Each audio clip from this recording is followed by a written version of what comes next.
বারাসাতের শিক্ষক দিবস উপলক্ষে প্রাক্তন ভাইস চ্যান্সেলর ও প্রাক্তন শিক্ষকদের সম্বর্ধনা অনুষ্ঠানে উপস্থিত রাজ্যের বিরোধী দলনেতা শুভেন্দু অধিকারী।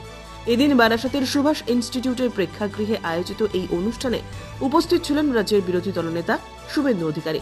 এই অনুষ্ঠান শেষে সাংবাদিকদের মুখোমুখি হয়ে শুভেন্দু অধিকারী রাজ্যের একাধিক বিষয় নিয়ে মুখ খুললেন।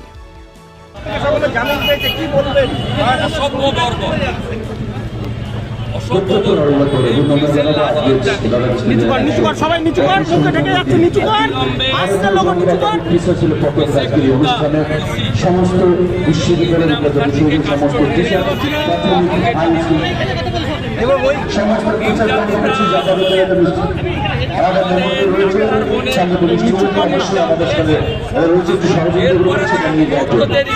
সমস্ত টিচারদের কাছে অনুরোধ করছি আপনারা যাবেন না।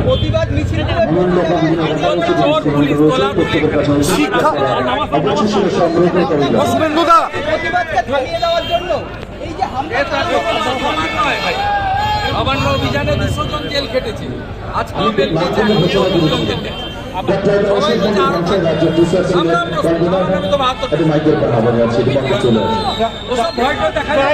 বদল করার জন্য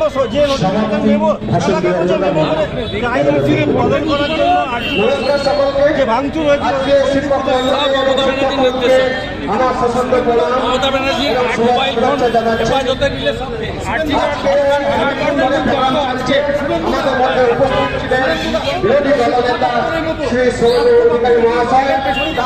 ধন্যবাদ জানাচ্ছি বিজেপি পক্ষ থেকে তাকে আসার জন্য। আমাদের মধ্যে উপস্থিত ছিলেন বারাসাতের উপাচার্য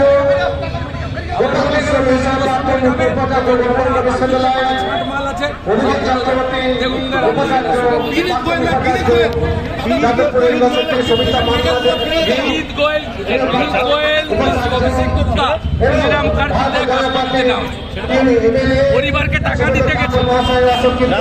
এখনো বিরোধীদেরকে সরাচ্ছে না কেন?